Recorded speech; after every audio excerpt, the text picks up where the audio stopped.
بہل سرکار کی محفل کو سجانا ہوگا۔ بسم اللہ الرحمن الرحیم۔ آغاز ہے اللہ تبارک و تعالیٰ کے نام سے۔ درود سرکار صلی اللہ علیہ وآلہ وسلم پر۔ میں ہوں عبدالصمد صمدانی اور آپ دیکھ رہے ہیں مرحبا سرکار صلی اللہ علیہ وآلہ وسلم ربیع الاول کی خصوصی ٹرانسمیشن۔ اور اس ٹرانسمیشن میں ہمارے ساتھ موجود ہیں معروف مبلغ اسلام علامہ مفتی محمد جہانگیر عطاری، جن سے ہم بیان جانیں گے ربیع الاول کے حوالے سے۔ کافی ساری باتیں ہیں جو ان سے ہمیں جاننی ہے، احوال جاننا ہے، ابتدائی حالات کے بارے میں جاننا ہے، سرکار کی ولادت کے بارے میں جاننا ہے۔ اور میں بہت ہی احترام کے ساتھ آپ سے ملتمس ہوں کہ آپ جو ہے وہ ہمیں بتائیں کہ سرکار کی ولادت کے بارے میں بتائیں، تاریخی معاملات کے بارے میں بتائیں۔ کافی سارے لوگ یہ کہتے ہیں کہ آپ کی جو تاریخ ولادت ہے وہ 12 ربیع الاول ہے، کافی کہتے ہیں 8 ربیع الاول ہے۔ یہ جو تاریخی اختلافات ہے اس کے بارے میں آپ کیا کہنا چاہتے ہیں، ہمیں بتائیں۔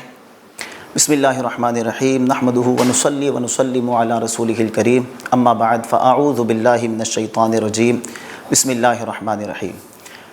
دیکھیں، یہ تاریخ کے جو معاملات ہیں اس میں ہمیشہ سے اختلافات رہے ہیں، اور نبی پاک علیہ الصلوۃ والسلام کی ولادت کی جو تاریخ ہے اس میں بھی بہت سارے اقوال ہیں۔ بعض جگہ 8 ربیع الاول، بعض جگہ 9 اور بعض جگہ 16 ربیع الاول کے بھی قول ملتے ہیں، لیکن جو غالب اکثریت ہے ان کا یہی کہنا ہے کہ نبی پاک علیہ الصلوۃ والسلام کی جو ولادت ہے وہ 12 ربیع الاول شریف پیر کے دن صبح صادق کے وقت ہوئی۔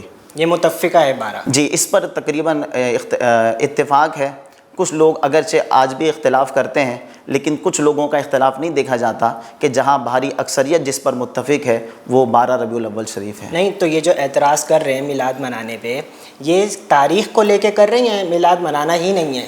اصل مسئلہ میلاد منانے پر ہے کہ اگر آپ یہ دیکھیں کہ فقط اس بات پر اعتراض ہے کہ ہم 12 کو نہیں منائیں گے، 8 کو منائیں، آپ 8 کو منائیں، ہم آپ کے ساتھ ہیں، ہم 8 کو بھی آپ کے ساتھ منائیں گے۔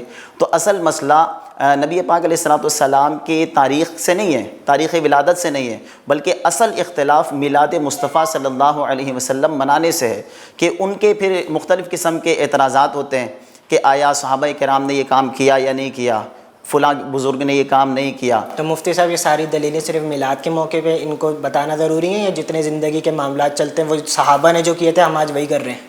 اب یہ ہم اگر روزمرہ کے معاملات دیکھیں تو بہت سارے ایسے کام ہیں جو صحابہ کرام علیہم رضوان کے زمانے میں نہیں تھے۔ مثال کے طور پر ہم دیکھیں کہ شادی یہ نبی پاک علیہ الصلوۃ والسلام کی مبارک سنت ہے، نکاح سنت مبارکہ ہے، بالکل ایسے۔ اور آج کے دور میں بھی شادی ہوتی ہے، لیکن کیا یہ اسی انداز پر ہوتی ہے کہ جس انداز پر نبی پاک علیہ الصلوۃ والسلام اور صحابہ کرام نے کی تھی؟ تو ایسا ہرگز نہیں ہے، بلکہ آج ہم جس بینکیوٹ میں کرتے ہیں تو یہ کس صحابی سے ثابت ہے؟ سرکار کے دور میں تو مساجد بھی جو ہیں وہ پکی نہیں تھی، ایئر کنڈیشن والی نہیں تھی۔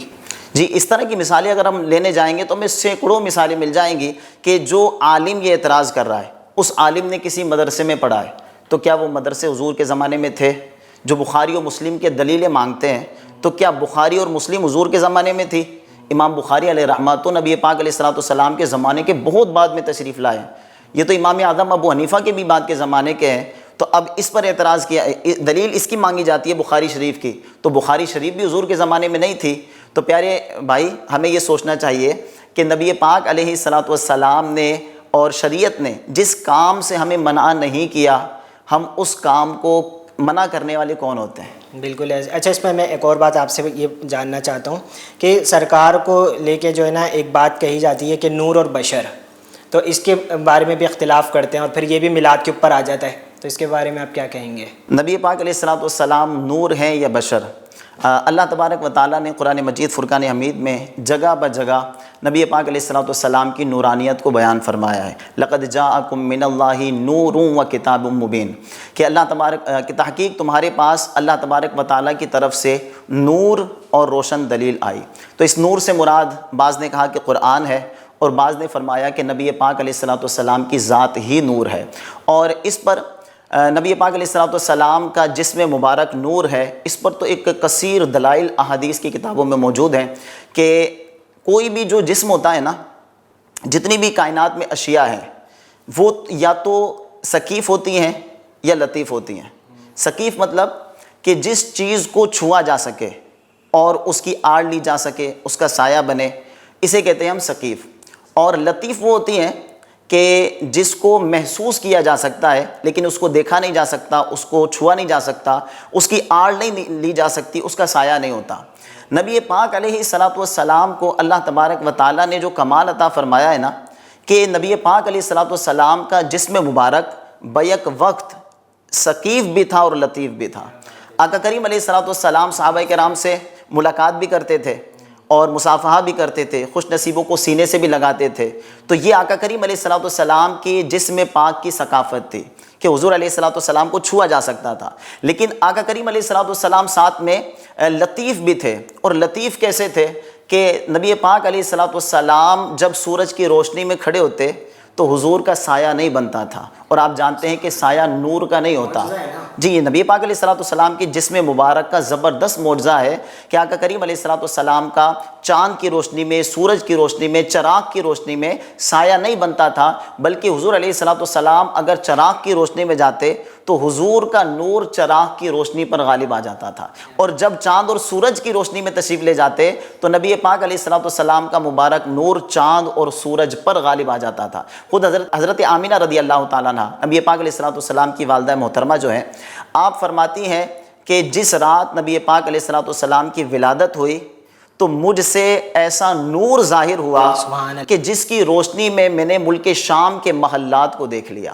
ولادت مکہ مکرمہ میں ہو رہی ہے اور نور سے ملک شام، جی بالکل یہ معجزہ ہے کہ ملک شام کے محلات نبی پاک علیہ الصلوۃ والسلام کے نور سے روشن ہو رہے ہیں۔ اچھا، اب رب فرما رہا ہے کہ ہم نے نور بھیجا۔ حضرت آمینہ رضی اللہ تعالیٰ عنہ فرماتی ہیں کہ مجھ سے نور ظاہر ہوا۔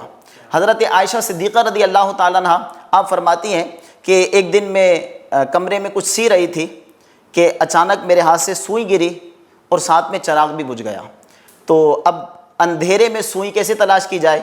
اتنے میں نبی پاک علیہ الصلوۃ والسلام تشریف لے آئے اور آقا کریم علیہ الصلوۃ والسلام کے وجہ کریم کے نور سے کمرہ اتنا روشن ہوا کہ اس نور کی روشنی میں میں نے اپنی گمی ہوئی سوئی کو تلاش کر لیا۔ سرکار تو خود معجزہ ہے نا ایک طریقے سے۔ تو آقا کریم علیہ الصلوۃ والسلام کو رب نے نور بنا کر بھیجا۔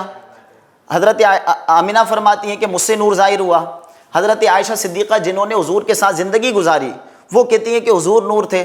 حضرت حلیمہ سعدیہ رضی اللہ تعالیٰ عنہ یہ فرماتی ہیں کہ جب سے میں حضور کو اپنے گھر لے کر گئی ہوں، رات میں مجھے چراغ جلانے کی حاجت نہیں ہوئی، بلکہ اندھیرے کمرے میں حضور کو لے جاتی ہوں تو اللہ تبارک و تعالیٰ کے محبوب علیہ الصلوۃ والسلام کے نور سے میرا کمرہ روشن ہو جاتا ہے۔ تو یہاں سب جگہ پتہ چلتا ہے کہ نبی پاک علیہ الصلوۃ والسلام کو اللہ تبارک و تعالیٰ نے نور بنا کر بھیجا۔ اتنی پیاری پیاری باتیں مفتی صاحب نے ہمیں بتائیں، اور میں تو صرف ایک بات کہوں گا کہ سرکار کا میلاد منانے کے بارے میں اگر ہم قرآن پاک سے خود پوچھیں نا تو قرآن پاک میں اللہ تبارک و تعالیٰ خود فرماتا ہے کہ اللہ کے فضل اور اس کی رحمت پر خوشی کریں کہ تمہارے سب دھن اور دولت سے بہتر ہے۔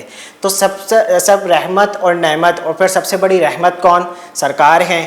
خود قرآن فرماتا ہے وَمَا أَرْسَلْنَاكَ إِلَّا رَحْمَةً لِّلْعَالَمِينَ، مفتی صاحب کہ ہم نے آپ کو دونوں جہانوں کے لیے رحمت بنا کر بھیجا۔ تو پھر آپ پر خوشی کرنا اور اس کے لیے کوئی دلیل جو ہے نا وہ میں نہیں سمجھتا کہ پیش کی جائے۔ سرکار خود رحمت ہے، آپ نہیں ہوتے تو یہ جہاں نہ ہوتا۔ وجہ تخلیق کائنات میرے آقا ہیں۔ اور بہت ہی پیاری گفتگو ہماری مفتی صاحب سے چل رہی ہے، ہم اسی گفتگو کو جو ہے وہ کنٹینیو بھی رکھیں گے۔ اس ایپیسوڈ کو یہیں تک رکھتے ہیں انشاءاللہ۔ جو اگلی ہماری جو ہم مفتی صاحب سے باقاعدہ بات کریں گے اگلے ٹاپکس کے اوپر، وہ انشاءاللہ اپنے نیکسٹ ایپیسوڈ میں کریں گے۔ مرحبا سرکار صلی اللہ علیہ وآلہ وسلم ربیع الاول کی خصوصی ٹرانسمیشن میں ہمارے ساتھ رہیے گا۔ السلام علیکم ورحمۃ اللہ۔ پہل سرکار کی محفل کو سجانا